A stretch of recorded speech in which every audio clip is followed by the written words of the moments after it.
This video is sponsored by the Breast Form Store. Hey there, everybody. So, I wanted to do something that I'm actually kind of surprised I haven't done up to this point. I thought that I would go over with you my transition timeline. The points in my life that I feel are relevant to note in my journey to becoming me. Now, most things that I'm going to be talking about, I have talked about somewhere to some degree or written about if you've ever read my book. Though I haven't really put them together in one place in a more digestible form like this. And I think it might be helpful for some people, given that I am one of those folks who transitioned a bit later in life. There's a frustrating narrative within the trans community that somehow if you haven't started transitioning by your early 20s, that somehow it's too late. And while it is true that getting on a hormone regimen earlier is going to do more to impact the ultimate physical form of your body than if you go on it later, I am also still evidence that, like, you can still get results later in life. So I want to counteract that narrative. And I also want to kind of go over my own journey because in hindsight, how long it took me to accept that I was actually trans is almost kind of funny in a way, because boy, I really should have figured that out a lot sooner than I did. But I'll talk about some of that as I go. The earliest, especially relevant point, I think, would have been when I was about 11. And when I was about 11, for reasons that honestly, at this point, nearly 30 years later, as I'm rapidly approaching my 41st birthday later this month, I don't remember why, but I was a latchkey kid. It was just me and my mother at that point in time. And there would be times where she was working, I was home from school, I would walk home, and I'd be home for a while before she came home. And around 11, I started trying on some of her things. I don't remember why. I suspect that if you had asked me at the time, I would have said, I don't know, I'm bored. That wouldn't have been an accurate answer, but I can't, it's been too long. It's been 3 decades. I can't put myself back into that mindset and remember why I started doing that. I do remember starting, though, when I would put some of that on, or her jewelry. I used to love her jewelry. She had a jewelry box, which is mine now, actually, that was also a music box. So you would open it and it would play music. And I used to have to remember to wind it back up and put everything back where it was because I didn't want her to find out. The thing is, it wasn't because I was ashamed. It wasn't because I thought there was something wrong with me engaging with feminine stuff. I wasn't raised to be a manly boy. That was never an expectation for me. I was never pushed into sports. I didn't play war. That just wasn't who I was. I was a nerdy little geek. Always. But I still kind of felt like, oh, she should know about this. But I do remember my thought process there, and it was much more to do with the fact that this stuff wasn't mine than the idea that it was somehow inherently wrong for me as a boy to be messing around with girls' clothes. I just knew that since I was already doing it, like, I didn't ask, this isn't my stuff, maybe just don't tell her. I do remember at one point looking in the mirror, sort of focusing on myself from the waist down and imagining that I was looking at a girl. And over time, starting to think of myself maybe as being that girl. I think there's a version of events, there's an alternate timeline somewhere where I got a handle on this a lot sooner. However, my mother got married to a guy with several of his own kids. And suddenly, I didn't have the house to myself anymore. Ever. And so my privacy and my comfort in exploring this stuff, it was gone. So all of this went dormant for a while. But the closest I came to any of this was I did start to grow out some of my hair in middle school. But then when I got to high school, the high school I went to actually had a dress code, including a hair length restriction on the boys. If it was long enough to tuck behind your ear, you had to get it cut. So anything like what I now have, obviously not okay. The next sort of step and sort of the reemergence of my exploration of feminine things, clothing and items would come in college, and partially encouraged by online interactions, because I would get involved with chat rooms, groups, individuals who would encourage this in me. Not always in what I would consider healthy ways, given that I was in some cases being very sexualized by some of these people, but the thing was, it was validating in a way. To have someone who I know is just viewing me as a sexual object, but to tell me, boy, you'd be really pretty in a dress, it felt nice. And so when I was in college, I started slowly to accumulate my own stuff. My first pair of panties, some stockings, nylons, skirt. It wasn't a lot at first. College was also the first time I would be discovered by somebody. So, condensed version of this story. My, at the time, girlfriend, later, who would become my wife and the mother of my child. We aren't together anymore, but she went to a different college, and my junior year, I had a single. I didn't have a roommate. And so, being a male-identifying ADHD person and a single, it was a disaster. Like, you could barely move in there. It was a mess. So one time she came over, she spent the night, and in the morning I had work. I was shelving books before opening up Barnes & Noble. And she made the heroic attempt to try and pick up my room. And she found my pantyhose. Which is funny to think now, because like, I don't like pantyhose like at all. But, you know, there was something to get and try out at the time. And when I came back, she confronted me with them. She, you know, whose are these? And I figure at that point, I'm already in trouble. I might as well just tell her the truth. I told her those are mine. And she just kind of paused and looked at them and looked at me and went, oh, well, that's okay then. She was very encouraging, especially in those early days. She would braid my hair, which I was continuing to grow out and grow long. And later on, after college, in Boston, we would start living together. And even a little bit before that, when we were both in Boston, but not yet living together, but, you know, we're seeing each other. She was encouraging. She was guiding. She helped teach me some fundamentals of makeup. She helped me pick a name.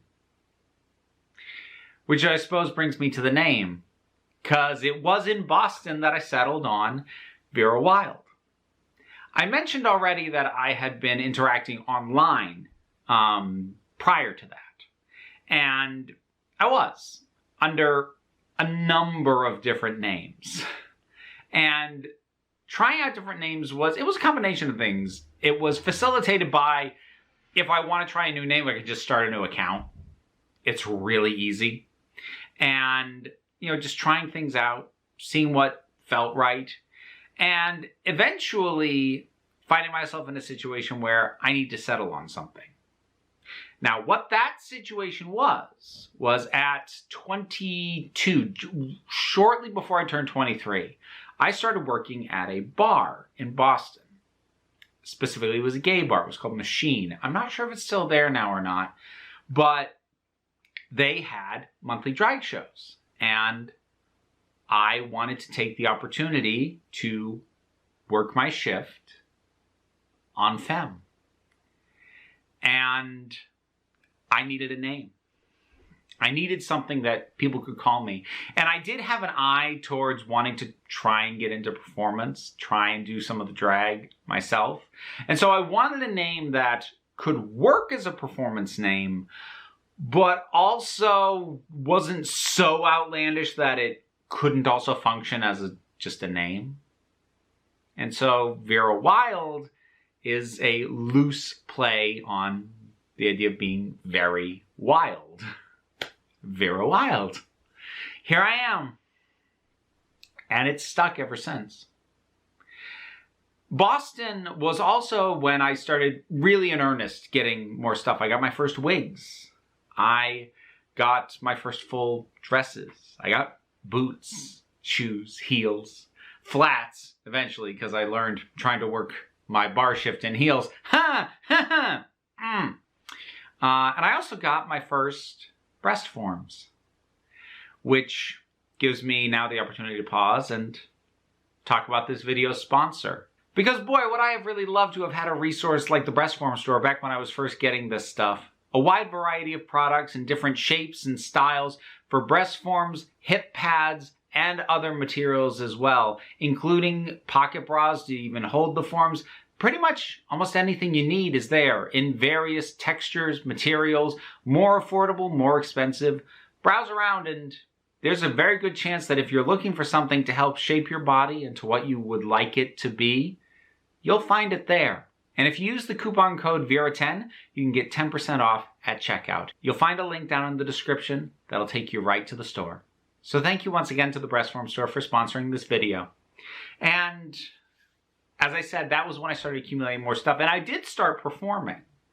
I performed a little. I think I only performed once, maybe twice at Machine where I was actually working. But there was also Jacques Cabaret, which was in Boston, which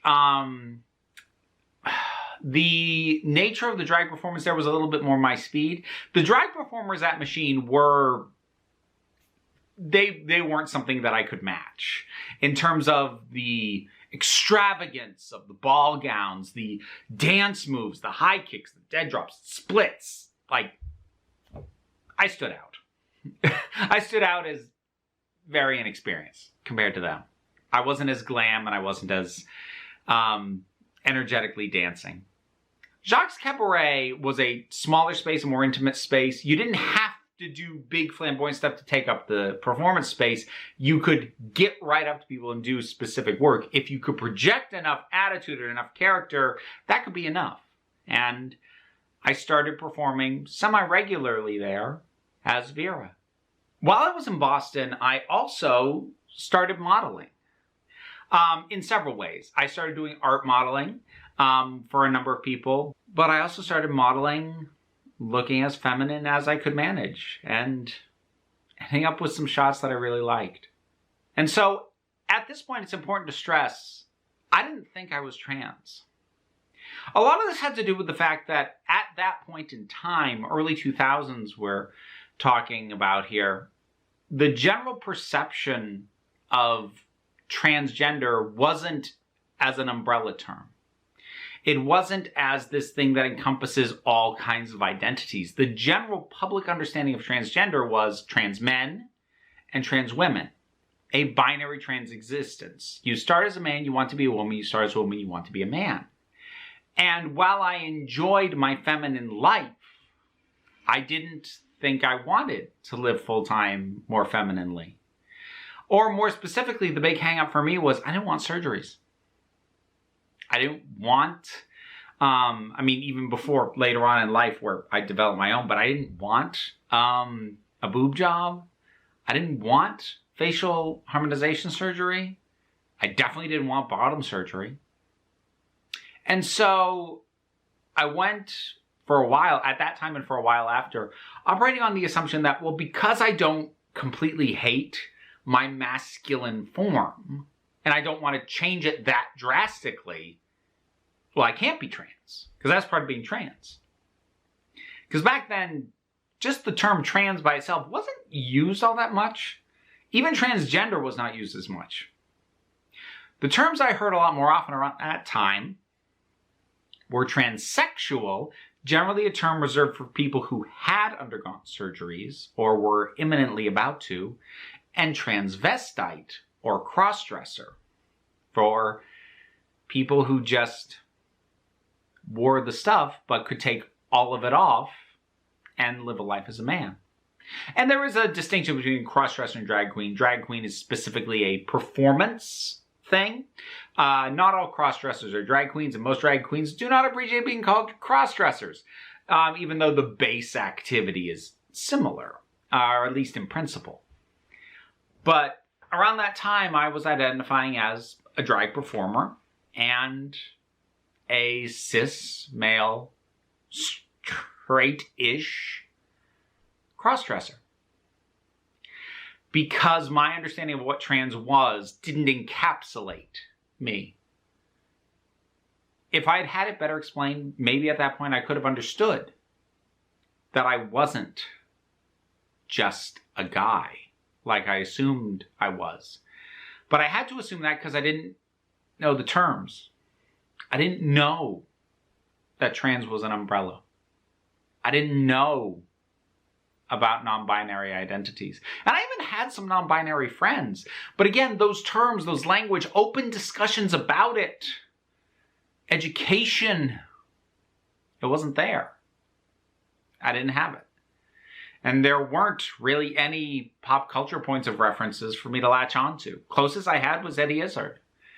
Eddie Susie Izzard now. At the time, she was identifying as a transvestite. Same as I was. So that was the closest I had to a point of reference. That only got me so far. But back to the actual sequence of events. From Boston, we moved to New York. We lived there for 4 years. And I tried to get into drag in New York. I did some shows at a few places, but I found the drag scene in New York, at least at the time, so this would have been 2006 to 2010, the drag scene at the time was not especially newcomer friendly. And it also had a pretty rigid notion of the right way to do drag. And that was, you know, the things I already described. Sparkly ball gowns, high wigs, high kicks, splits. The stuff I couldn't do. And the stuff that I knew at Machine I couldn't measure up to, but I had found other venues like Jacques, which I felt more at home in, and I wasn't finding places like that in New York. The expectation was for the high glam drag queen.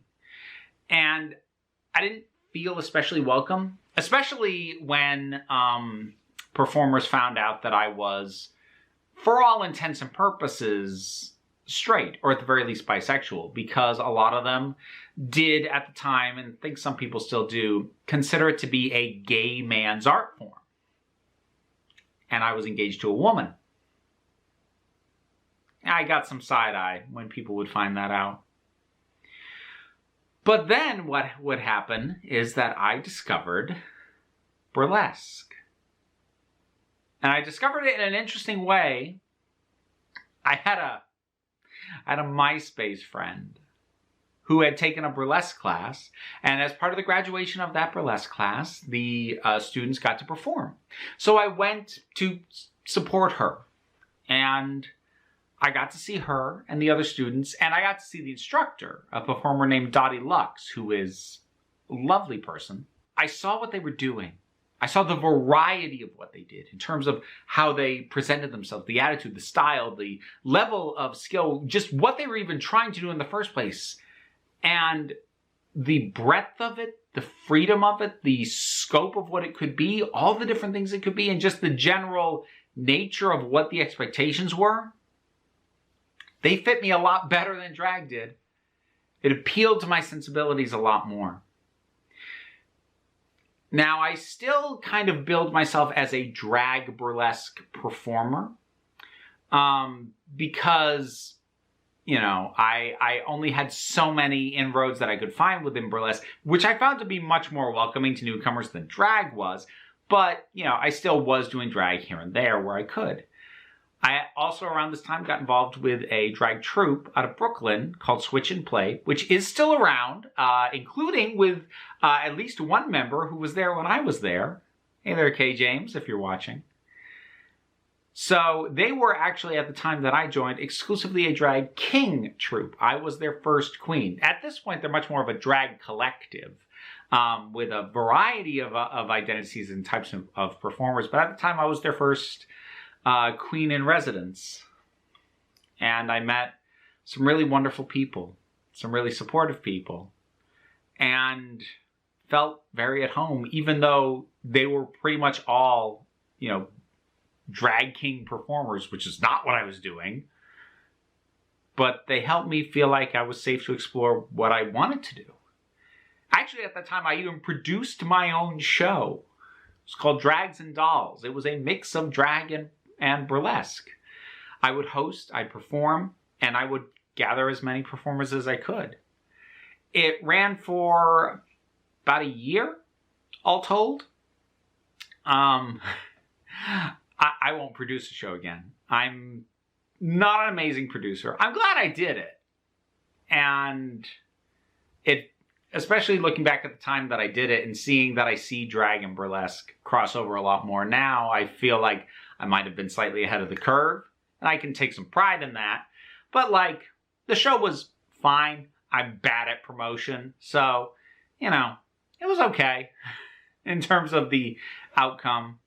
I continued modeling as well for a number of photographers, mostly. I wasn't getting art modeling while I was in New York, but I also met my friend Sid London, who I initially met through Switch and Play, who I did a fair amount of modeling for.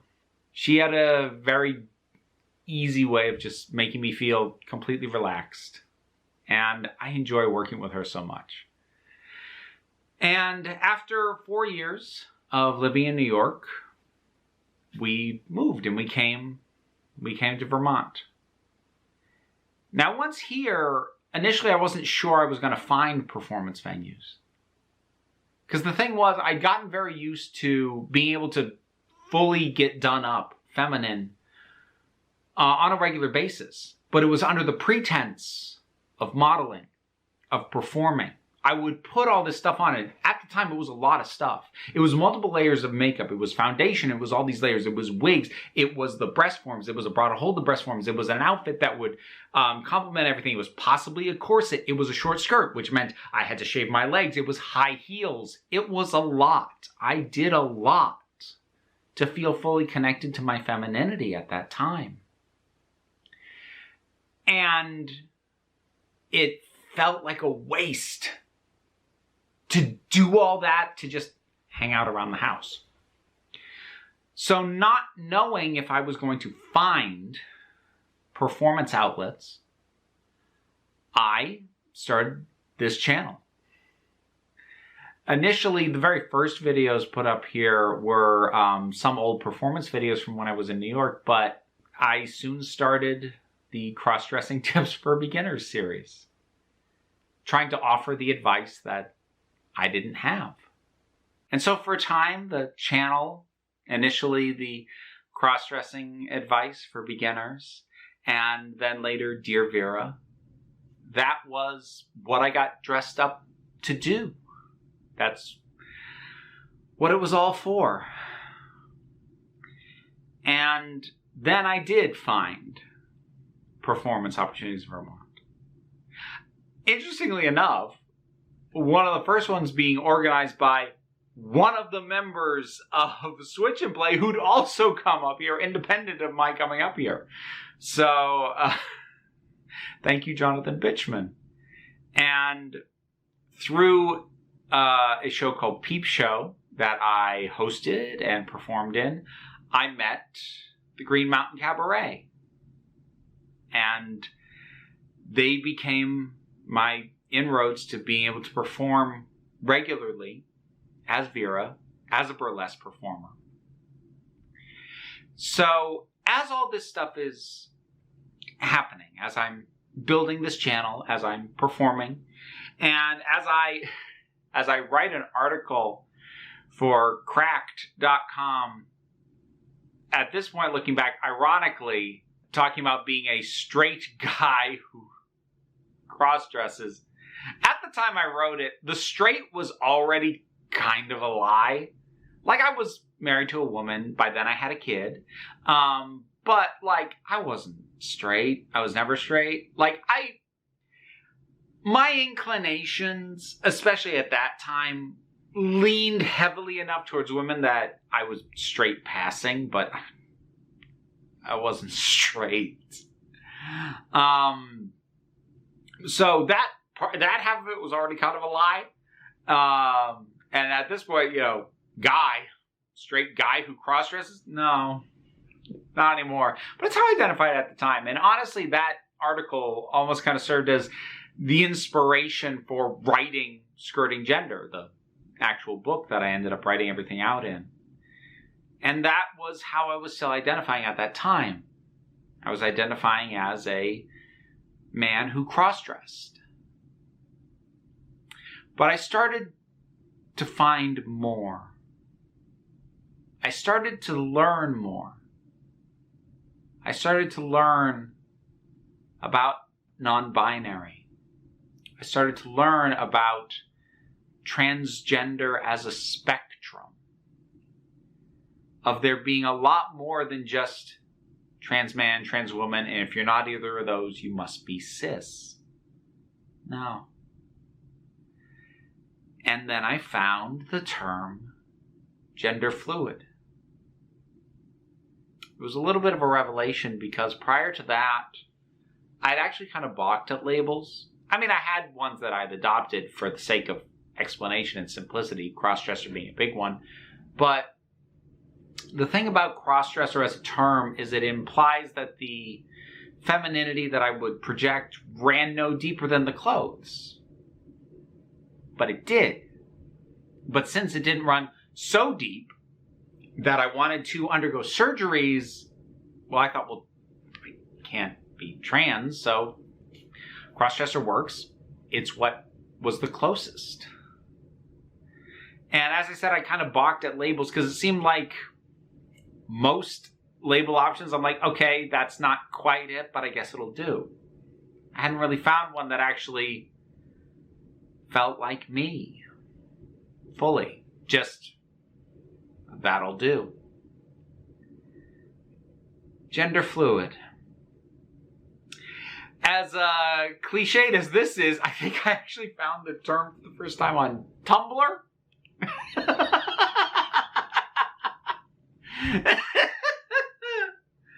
Oh, it's very funny to me now for some reason.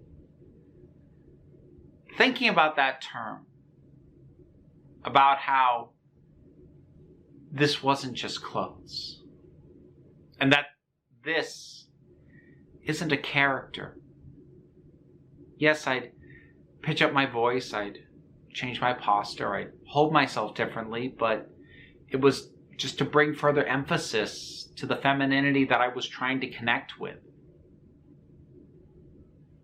I realized that this ran deep enough that I needed a better term, and crossdresser was not going to do it, but gender fluid fit.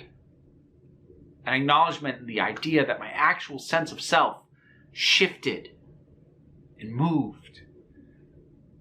And sometimes it was masculine, sometimes it was feminine, sometimes it was in the middle, I wasn't sure what to make of that at the time. But it meanders. It wanders. It doesn't stay put. That made a lot of sense to me. So, this is also around the time, unrelatedly, I always have to stress this, but unrelatedly, when my kid's mother and I split. As I said before, she was supportive of this and of me. She was helpful, even. But the next leg of my journey would happen when we were no longer living together. And the next leg is kind of funny. So, I went to see my physician and my primary care physician, and we were just talking, and I talked about, my fluctuating sense of gender, that it wanders and it doesn't really stay put, and it, there are times that waking up and having my general sense of self just be man isn't always great, and the amount of work that I would have to put into it to sort of drag myself into a sense of femininity, because I had all this masculinity to counteract, all this makeup to put on, and wigs and the breast forms and all this stuff. If my sense of self would drift, and then oh boy, that's a lot of work I'm going to have to do to connect to where I'm now feeling I am. And then next time I saw him, he actually asked me, I didn't suggest, he asked me, what did I think about considering hormone adjustments? And the thing was, I hadn't thought about it. Because again, even at that point, having adopted the term gender fluid, I still couldn't think past those notions of transsexual, full transition. Hormones were part of that journey, but that's not my journey, but maybe they can be. And he and I talked about it and goals at the time and what that might look like. And to his credit, he did a fair amount of research on his own, because it wasn't something he knew a ton about going in, but he contacted colleagues and did the legwork. And I was sort of initially, experimentally, just to see how it went, put on testosterone blockers, and only testosterone blockers. The idea being to sort of give me a little less sense of inherent masculinity. Sort of have it so waking up in the morning, I'm not waking up feeling man, but I'm waking up feeling more neutral. Because there's less testosterone flowing through my body, sort of driving these masculine notions and sensibilities in me. And then it's easier for me to meander, be it feminine or be it masculine. And so I went on T blockers. And I was on them for a while. And I've talked about this before. I did start to develop, to a certain degree, breasts on T blockers, which is not something that should be expected for most people. And the reason it happened for me was twofold. One is that testosterone being the hormone that tells your body that this should be muscle and be pecs instead of being breasts, blocking those receptors, that message isn't getting there anymore. So if you're not, doing a regular workout to maintain the musculature, it's going to turn to fat to some degree. And then there's my own genetic background. The women in my family are very top heavy. So in my genes were big mommy milkers. Who knew?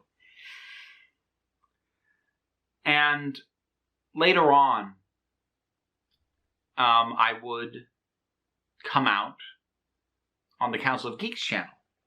Because while I'd had the Vera Wylde channel first, in fact, I'd started doing Council of Geeks as initially an outlet just for some creative energy, and then as a hobby, and then increasingly frequently. And in 2018, I was getting, so I would have been 36 at that point.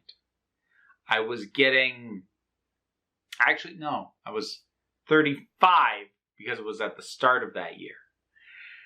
So I was getting more steam on that channel, and I made the decision at 10,000 subscribers, I should come out before people discover this on my own, because I had the Vera Wylde channel going, and I think there might have been like a dozen or so people who might have made the connection. But I'm like, I should just be upfront about this, because if I keep building the Council of Geeks brand and I don't make it clear that this is me, then this could somehow be a detriment, and it could be a point of shame. Like, why didn't you tell us that? Are you ashamed of? No, I have no shame. That's the thing. At no point with any of this did I feel shame. I never had the cycle that so many cross-dressers have, where you like swear it all off and you get rid of all your stuff and you're like, I'm never going to do it again. It's called the purge cycle. I never had it. I was so lucky. I wasn't ashamed. So, around this time, I then came out, as I said, start of 2018, I came out on the Council of Geeks channel, expecting to lose a bunch of subscribers and get a lot of nonsense, and that didn't happen. The response was broadly supportive, with the most negative comments being, I don't get it, but whatever, and I didn't lose any subscribers. Frustratingly, 5 years ago, the climate was more accepting for trans people. So, by that point, I'd come out in most areas of my life. I was out socially. Obviously, the people very close to me, such as my kid's mother, but like most of our friends knew. It was almost kind of like a party trick, where like I'd just be casually like, yeah, I do drag, I do burlesque, and they're like, what? And then I like show them a picture, usually this one, and I'd get responses of like, wow! And, which was just fun. And so generally I was out socially in my personal life. I'd come out to my mother while I was still living in New York. She saw me in dress for the first time once I was back in Vermont. Her reaction was very funny, because I came back from actually performing at Vermont Pride. And this was very early into moving back here. So my kid's mother and we hadn't gotten our own place yet. So initially we were in my mother's house while we got our feet under us. And I came back, and I was in these boots that added about 4 inches to my height. And I get out of the car and I get back in the house, and she just looks at me, because like she'd known, but she'd not seen me presenting femme up to that point. She just kind of looked at me and went, "You're really tall." So I was out to the people who mattered. I was out to my friends. I was out, online. By this time, I had also kind of largely come out through social media and at least acknowledged. I had separate Facebook, well, still do have separate Facebook accounts for my legal name, which is Nathaniel, and for Vera. And those, I did start to acknowledge the two of those. I was out in pretty much every aspect of my life except my job. And the thing about my job at the time, I live in Vermont, but I was working in New Hampshire. And New Hampshire is a more conservative state than Vermont. And I was working at a company with a lot of conservative people. And I had started growing my hair out. I'd started coloring it.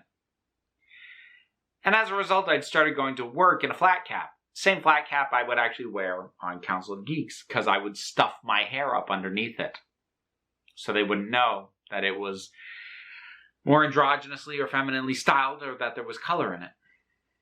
And I would have to make sure that any nail polish was off by the time I was back to work on Monday.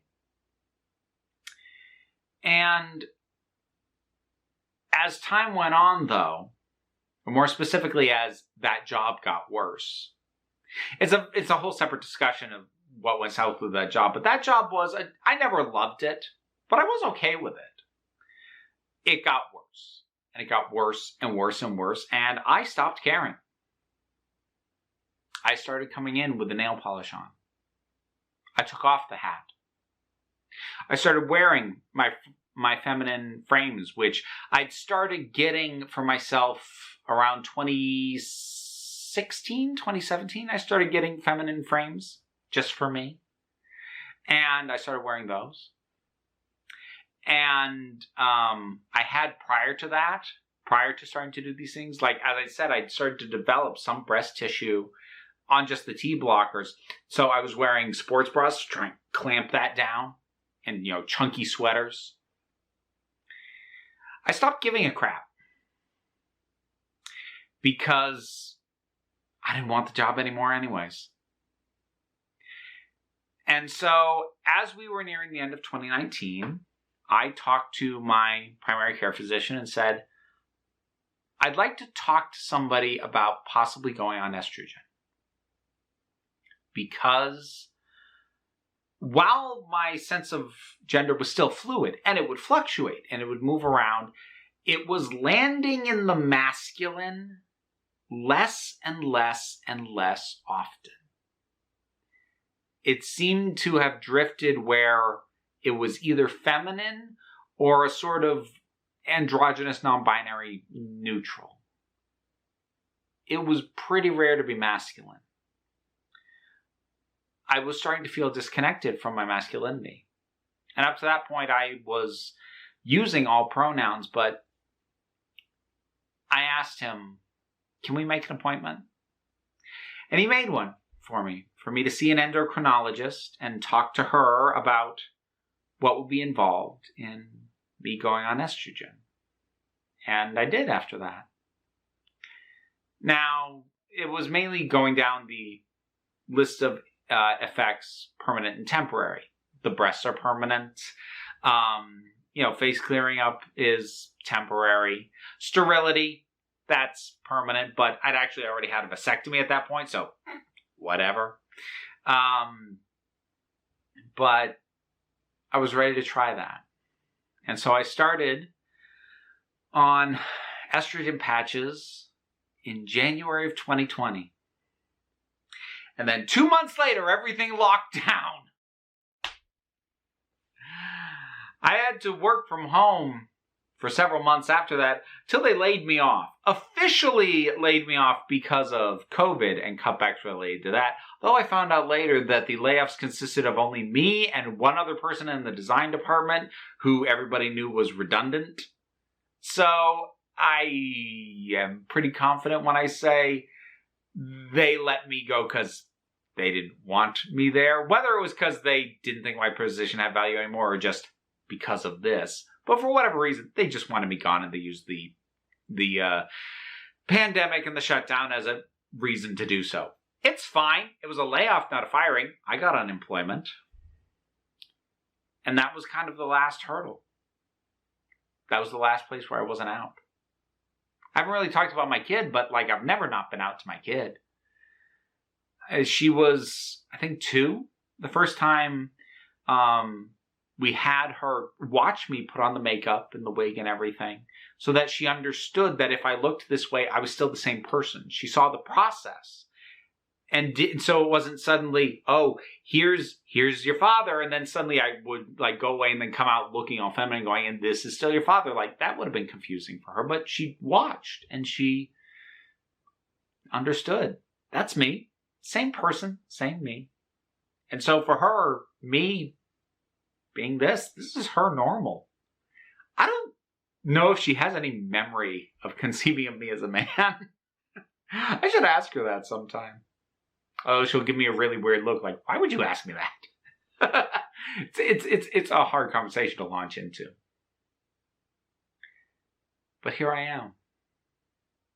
And in 2020, I would eventually drop the masculine pronoun because I don't feel particularly connected to it anymore. I don't consider Nathaniel to be a dead name, for the record. I don't disconnect from my name, but I go by Vera increasingly in more and more things. I actually put Vera in the credits on the Council of Geeks channel at this point. It's just what more people know me as. It makes things easier. It consolidates things. But all that to get me here. self-accepting, gender fluid, very femme-leaning gender fluid, but I still don't consider myself to be a trans woman. Happy. I started the testosterone blockers. I was 34. I started estrogen at 38. I am by most measures a very late bloomer. But I'm so much happier. And I can look back at that stretch of time and go, wow. You probably could have made some leaps a lot sooner if you just, stopped and thought about it harder than you did. But at whatever pace, it still got me here. And I'm really happy to be here. That's my trans timeline. From 11 to 41. 3 decades. That's a heck of a journey. We'll see where it goes next. Thank you very much for listening. Thank you to the Breast Form Store for sponsoring this video. And I hope that you will remember that you are beautiful, you are valid, and you are loved. Take care of yourselves.